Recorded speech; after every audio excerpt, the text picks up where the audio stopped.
Area is equal to क्या होता है, तो आप बोलेंगे ट्रायंगल का एरिया होता है 1/2 बेस मल्टीप्लाइड बाई क्या, हाइट। अरे बोलो हाँ या ना। अब चूंकि रेशियो निकालना है तो इधर भी 1/2 आएगा, उधर भी 1/2 आएगा, ये 1/2 और 1/2 कैंसिल हो जाएगा, इसलिए यहां से आप बोल सकते हैं बेस का रेशियो 7:3 होगा या 7:3 होगा। आइए आगे बढ़ते हैं, क्वेश्चन नंबर 4 पे आ जाइए। क्वेश्चन नंबर 4 पे हम लोग आ जाते हैं। 4 नंबर सवाल को आइए पढ़ा जाए। ये क्वेश्चन नंबर 4 की प्रैक्टिस करते हैं। क्या लिखा गया है सवाल में, देखो। कहता है एक हॉल की लंबाई, चौड़ाई और ऊंचाई क्रमशः 10 मीटर, 20 मीटर और 15 मीटर है, ठीक है। लंबाई आपको 10 मीटर दिया है, चौड़ाई 20 मीटर और हाइट 15 मीटर। एल बराबर है 10 मीटर, चौड़ाई है आपका 20 मीटर, और जो आपका ऊंचाई है वो है 15 metre. Height is equal to 15 metre.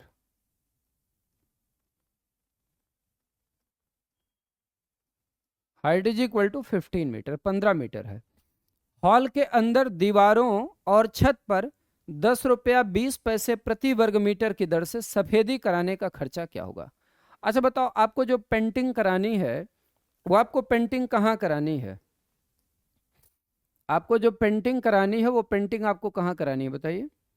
कहता है कि हॉल के अंदर की दीवारों और छत पर कराना है। अच्छा, अंदर की दीवारों पर अगर आप कराइएगा तो देखो ये वाले दीवार का एरिया क्या बनेगा, L इंटू एच, LH होगा, ये वाला भी LH होगा, ये वाला भी LH होगा, ये वाला भी LH होगा। तो चारों दीवारों का जो एरिया होता है ये होता है 2 times L plus B into H.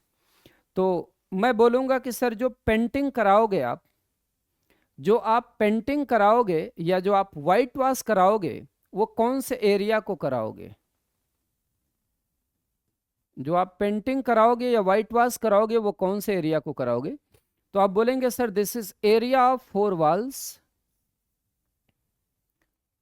This is equal to area of 4 walls, चारों दीवारों का क्षेत्रफल, और plus area of ceiling, plus आप लिखोगे area of, plus area of ceiling. Ceiling का मतलब क्या होता है, छत, प्लस छत का क्षेत्रफल। इसको जैसे आप जोड़ दोगे आपको मिल जाएगा क्या, वो रिक्वायर्ड एरिया जो आपको पेंट कराना है। तो ये जो पेंटिंग वाला एरिया मिलेगा, 4 वॉल्स का एरिया होता है 2 times L plus B into H, 2 times L plus B into H, और प्लस सीलिंग का एरिया आपका कितना है, L इंटू बी। तो ये एरिया अगर मुझे निकालना होगा कि वो एरिया कितना बनेगा, तो इसको ऐसे निकाल देते हैं 2 इंटू L प्लस बी, ये हो गया आपका 10 प्लस 20, और इंटू एच, एच का मतलब कितना हो गया 15, और प्लस 10 इंटू कितना, तो आप बोलेंगे 20। अब यहां से हम लोग ऐसे बोल सकते हैं कि this must imply area is equal to, area is equal to 20 और 10 को जोड़ो 30, 30 गुणे 2 कितना हुआ, तो आप बोलेंगे 60, 60 को 15 से मल्टीप्लाई कर दो 900, और 900 में, 900 में जब आप ये देखो 10 गुणे 20 कितना होता है 200, तो 900 में जब आप 200 को जोड़ दोगे तो कितना आ जाएगा 1100। समझ पा रहे हो मेरी बात को। देखो हमने क्या कहा, 2 times L plus B into H, 20 और 10 को जोड़ोगे 30, 30 गुणे 2 60, 60 गुणे 15 करोगे कितना आएगा 900, ये हो गया 900, और प्लस कितना हो गया, तो आप बोलेंगे 200। 900 और 200 को जोड़ोगे तो ये हो जाएगा 1100 metre square, 1100 metre square. Sir इस वाले एरिया का व्हाइट वॉश करना है, और बताओ जो रेट है वो रेट कैसा है, 10 रुपये 20 पैसे पर स्क्वायर मीटर, 10 रुपये 20 पैसे पर स्क्वायर मीटर आपका रेट है। तो जब आप 10 रुपये 20 पैसे से 1100 को मल्टीप्लाई करोगे तो ये वैल्यू आ जाएगी 11,1,220 rupees. This is equal to 11,1,220 rupees, 11,220 रुपए, या 11,1,220 rupees. This is the right answer for this question. बच्चों जो आपके सवाल का सही जवाब बनेगा वो 11,220 रुपए हो जाएगा, या 11,220 रुपीज हो जाएगा। ठीक है, ये this is the right answer for your question. ये क्या है भाई, ये इतना क्या है, ये इतना है आपका एरिया ऑफ 4 वॉल्स।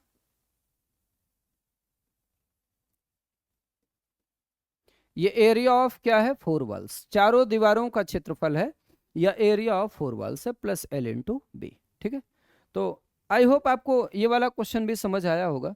भाई जब तक मुझे पूरा एरिया नहीं मिलेगा तब तक मैं कैसे ये बता पाऊंगा, तब तक मैं ये चीज़ कैसे बता पाऊंगा कि बेसिकली उसको कलर करने के लिए जो मेरा पैसा लगने वाला है वो पैसा कितना लगेगा। तो पहले एरिया निकाल लिया, 1 मीटर स्क्वायर का खर्चा 10 रुपये 20 पैसे दिया गया है, तो मैंने टोटल एरिया निकाला है और उसको 10 रुपये 20 पैसे से मल्टीप्लाई कर दिया, तो मेरे पास ये पता चल गया कि उसकी जो टोटल कॉस्टिंग आ रही है, कुल खर्चा आ रहा है, वो कुल खर्चा क्या है। ठीक है, आइए आगे बढ़ते हैं नेक्स्ट वाले क्वेश्चन पे। अगला सवाल देखिए, मेंसुरेशन के क्वेश्चन को परसेंटेज के साथ थोड़ा सा जोड़ दिया गया है। आपसे क्या कहता है, पढ़ो भाई। तरुण के पास एक जमीन का प्लॉट था जिसका क्षेत्रफल बासाब के प्लॉट से 10% ज्यादा था। अच्छा, जो तरुण के पास खेत है ना, उसका एरिया 10% ज्यादा है। 10% की वैल्यू कितनी होती है, 1/10।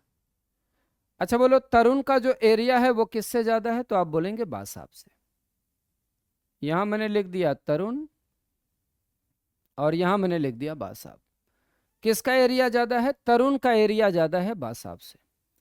तो बासाब का एरिया है अगर 10, तो जो तरुण का एरिया होगा वो कितना हो जाएगा, 11। अगर बासाब का एरिया कितना है 10, तो जो तरुण का एरिया है वो 11 हो जाएगा। जबकि नकुल के प्लॉट का क्षेत्रफल तरुण के प्लॉट के क्षेत्रफल से 40% ज्यादा है। अच्छा बोलो, 40% ज्यादा है किसका, नकुल के प्लॉट का क्षेत्रफल, किससे, तरुण से। 40% की वैल्यू क्या होती है, 2/5। तो मैंने क्या किया, नकुल लिख दिया और तरुण लिख दिया। यहां पर मैंने लिखा नकुल और यहां पर मैंने क्या लिख दिया, तरुण। कहता है जबकि नकुल के प्लॉट का क्षेत्रफल तरुण के प्लॉट के क्षेत्रफल से 40% ज्यादा है। मतलब तरुण के प्लॉट का क्षेत्रफल है अगर 5 यूनिट स्क्वायर, तो नकुल के प्लॉट का क्षेत्रफल कितना हो जाएगा, तो आप बोलेंगे 7 यूनिट स्क्वायर। एग्री करते हो। अब आपसे कहता है यदि नकुल के प्लॉट का क्षेत्रफल 2695 हो, जो नकुल के प्लॉट का क्षेत्रफल है वो 2695 हो, तो बासाब के प्लॉट का क्षेत्रफल वर्ग फुट में क्या आएगा। चलिए कोई बात नहीं, यहां पर देखो यार, तरुण बासाब है, यहां पर नकुल तरुण है, मतलब जो दोनों में कॉमन है वो तरुण है। तरुण के एरिया को इक्वल करो। सर यहां पर तरुण का एरिया है कितना, 11, और यहां पर तरुण का एरिया है कितना, 5। देखो ध्यान से, यहां पर जो तरुण का एरिया है वो कितना है, तो आप बोलेंगे 11, और यहां पर जो तरुण का एरिया है वो कितना है, तो आप बोलेंगे 5। इक्वल कर लो। इक्वल करने के लिए मैंने इसको किससे मल्टीप्लाई कर दिया, तो आप बोलेंगे सर 5 से, और इसको मैंने किससे मल्टीप्लाई कर दिया, तो आप बोलेंगे 11 से। अब इसको 5 से किया है तो इसको मैंने किससे कर दिया, 5 से, और इसको 11 से किया है तो मैंने इसको किससे कर दिया, 11 से। अब बड़ा क्लियर क्लियर आपको दिख रहा है, तरुण का एरिया कितना आ गया, 55।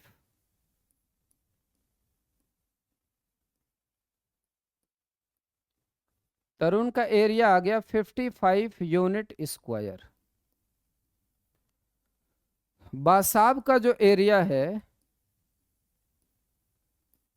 बासाब का जो एरिया है वो है 50 यूनिट स्क्वायर। बासाब का एरिया है 50 यूनिट स्क्वायर, और नकुल का एरिया है 77 यूनिट स्क्वायर। नकुल का जो एरिया है बच्चों that is 77 unit square, 77 unit square. Nakul के प्लॉट का क्षेत्रफल मुझे दे रखा है 2695। ये जो वैल्यू है ना, दिस इज इक्वल टू 2695 वर्ग फुट स्क्वायर फीट है ये एरिया। तो यहां से आपको एक बात ऐसे मिलेगा, this must imply 1 unit square, 1 unit square की जो वैल्यू आएगी वो होगा 2695 अपॉन कितना, तो आप बोलेंगे 77। इसको आप 11 से काट दीजिए, 11 सत्ते 77, 11 दुनाई 22, 4 26 49 हुआ, 11 चौक 44 और 11 पचे 55, 7 से कट कर दो, 7 त्रिक 21, 3 24, 7 पचे 35। तो ये हो गया आपका, this is equal to how much, तो आप बोलेंगे ये हो गया 35। हमें किसका एरिया बताना है, बासाब का। तो बासाब का एरिया है कितना, आप बोलेंगे यही 50 unit square, this is the area of बासाब। तो जब मैं आपसे पूछूंगा कि बासाब का एरिया कितना हो जाएगा, तो आप बोलेंगे 50 यूनिट स्क्वायर। ये एरिया हो जाएगा आपका 50 यूनिट स्क्वायर। 1 यूनिट स्क्वायर की वैल्यू कितनी है, 35। तो 50 यूनिट स्क्वायर की वैल्यू 0 हो गई, 5 पचे 25 के 5 हासिल 2, 5 3 15 और 2 17, 1750 वर्ग फुट, 1750 स्क्वायर फीट या 1750 वर्ग फीट, ये आपके सवाल का क्या हो जाएगा बच्चों, करेक्ट आंसर। 1750 स्क्वायर फुट या 1750 square foot, this will be the correct answer for your question. ये आपके सवाल का क्या हो जाएगा, सही जवाब हो जाएगा। अरे बोलो भाई, आपको मेरी बात समझ आई है क्या, बोलेंगे जी सर, बिल्कुल क्लियर हुआ होगा। परसेंटेज के सवाल को हल्का सा मेंसुरेशन पर फ्रेम कर दिया गया था। आइए आगे बढ़ते हैं। ये देखो, ये है क्वेश्चन नंबर 6। 6 नंबर सवाल आपसे क्या कह रहा है, सुनो। क्वेश्चन नंबर 6 में आपसे कहता है, क्वेश्चन नंबर 6 में आपसे ये कहा जा रहा है, उस सबसे बड़े वृत्त की परिधि मीटर में ज्ञात करिए। हमें सर्कल का क्या बताना है, सरकमफ्रेंस बताना है, जिसे एक आयत में अंकित किया जा सकता है, जिसके आयाम 112 मीटर और 281 हैं। ये देखो बच्चों, मैंने एक रेक्टेंगल बना दिया। इसकी जो लंबाई है वो कितनी है, 281। एल इज इक्वल टू है आपका 281 and B is equal to how much, 112। इसका जो ब्रेथ है वो 112 है, ठीक है। तो ये भी आपका कितना हो जाएगा, L is 281 and B is equal to 112। Breadth आ गया आपका 112। अच्छा बताओ, जो सर्कल है वो इसी में क्या किया गया है, प्लेस किया गया है, और एक ऐसा सर्कल है जिसका एरिया मैक्सिमम है। मतलब बड़ी सिंपल सी बात हो गई, उस सर्कल का शेप कुछ ऐसे होगा।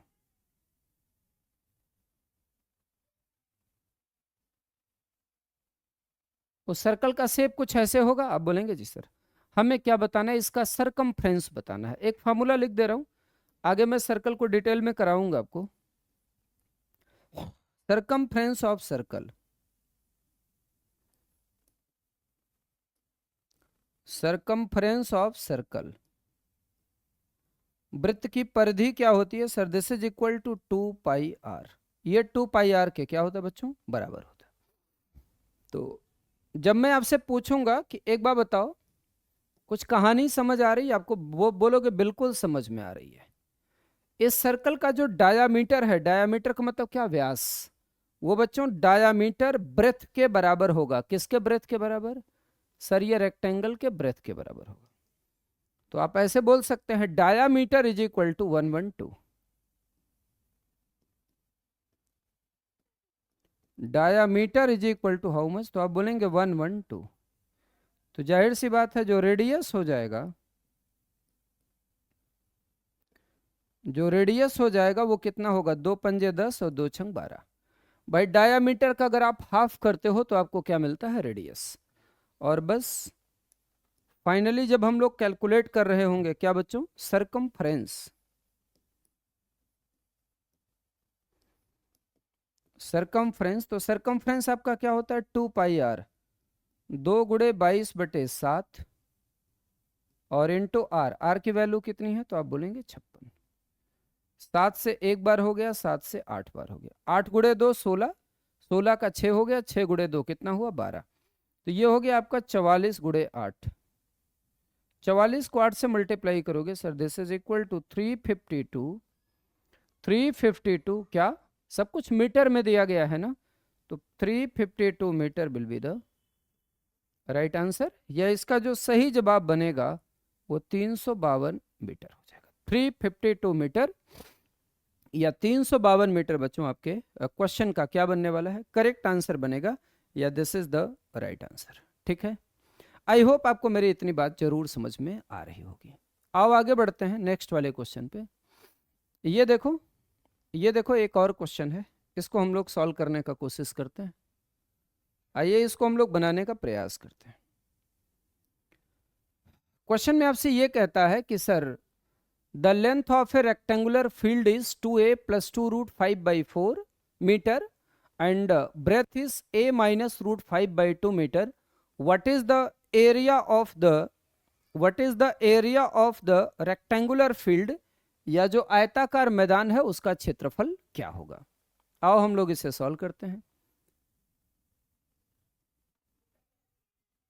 ये देखो L बराबर आपको क्या दिया गया है, L की लंबाई आपको क्या दे रखा है, देखो देखो मैंने 2 कॉमन ले लिया, 2 कॉमन लिया तो मिला मुझे a प्लस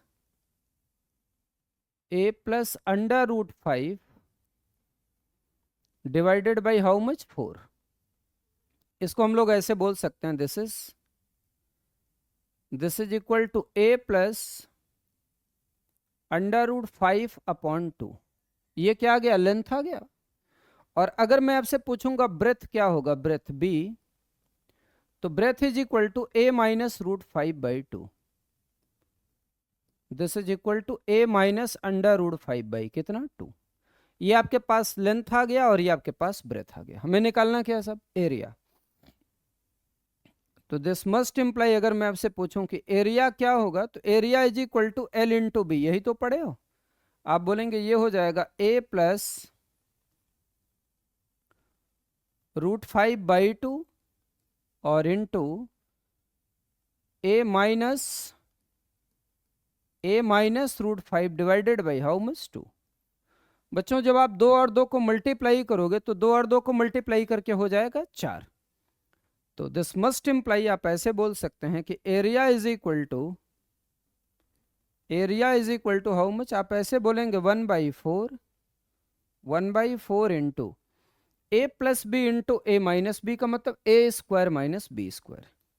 ये हो जाएगा a स्क्वायर माइनस √5 का स्क्वायर। √5 का स्क्वायर क्या होता है, 5। यहां से हम लोग ऐसे बोल सकते हैं, this must imply area is equal to a square minus 5 divided by 4।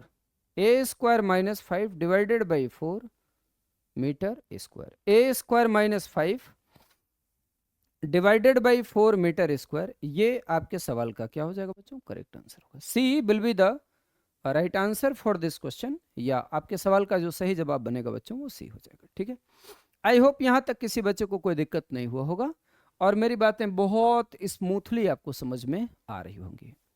आइए आज की क्लास में एक प्रश्न हम लोग और डिस्कस करते हैं। आइए एक और क्वेश्चन डिस्कस करते हैं। देखो क्वेश्चन में क्या कहा जा रहा है, the sum of the areas of 2 squares whose sides are p centimeter and q centimeter respectively is 317 centimetre square. अरे भाई साहब, स्क्वायर का एरिया क्या होता है, साइड का स्क्वायर। तो मैंने ऐसे लिख दिया p square plus q square बराबर 317। दिस इज इक्वल टू 317 या 317। मैंने इसको एक नंबर इक्वेशन मान लिया। And sum of their perimeters is 100। बताओ स्क्वायर का पेरीमीटर क्या होता है, तो आप बोलेंगे 4p और plus 4q। 4p plus 4q is equal to how much, तो आप बोलेंगे कि sir this is equal to 100। और यहां से आपको ऐसे मिल जाएगा, this must imply p plus q is equal to how much, 100/4 बराबर कितना हो गया, तो आप बोलेंगे 25 हो गया। 100/4 बराबर कितना हो गया, तो आप बोलेंगे 25 हो गया। Find the product of P and Q. P और क्यू का प्रोडक्ट बताना है, क्या होगा। तो अब देखो आपके पास P square plus Q square है, आपके पास पी प्लस क्यू है, आपको पी इंटू क्यू चाहिए। नॉर्मल सा एक अलजेब्रा लगाते हैं। नाउ नाउ हम सभी लोग एक बात जानते हैं, क्या पी प्लस क्यू का जो होल स्क्वायर होता है वो क्या होता है sir? This is p square plus Q square और plus 2p into q. p plus q का whole square is equal to P square plus Q square plus 2p into q. यहां से बच्चों p प्लस क्यू की value है कितनी? 25। तो जब मैं 25 का स्क्वायर करूंगा तो कितना आ जाएगा? 625 बराबर p square plus Q square कितना हो गया भाई साहब? तो आप बोलेंगे सर ये हो गया आपका 317, 317 प्लस 2pq। अब यहां से आप ऐसे देखिए, 625 में 317 को आप माइनस करोगे तो 625 में से जब आपका 317 माइनस होगा, P square plus Q square आपका कितना है सर? This is 317। और ये ठीक है, इसको घटा दो तो 15 में से 7 को माइनस करोगे कितना आ जाएगा? 8। ये देखो, 1 में से 1 को माइनस करो 0 हो गया, 6 में से 3 को माइनस करो 3 हो गया। 308 is equal to twice P Q and this must imply P into Q बराबर 308 डिवाइडेड बाई 2। और 308 को 2 से डिवाइड करोगे, 2 एक अन्यम 2 1 3, 2 पंजे 10 और 2 चौक 8, 154। सब कुछ सेंटीमीटर में है तो मैंने सेंटीमीटर स्क्वायर लिख दिया। 154 सेंटीमीटर स्क्वायर या 154 centimetre square. This is the correct answer for your question. बच्चों ये आपके प्रश्न का क्या हो गया? सही जवाब हो गया। ठीक है, तो आई होप आज की क्लास आप सभी लोगों को बेहतर तरीके से समझ में आई होगी। मैंने रेक्टेंगल के कॉन्सेप्ट्स कराए और आपको कुछ मैंने मिसलेनियस क्वेश्चनों की आज के क्लास में प्रैक्टिस कराई। इसके बाद की क्लास में हम लोग कॉन्सेप्ट सीखेंगे, पहले रोम्बस का, ट्रपीजियम का और पैरेललोग्राम का, और इसके बाद हम लोग उन पे क्वेश्चंस की प्रैक्टिस करेंगे।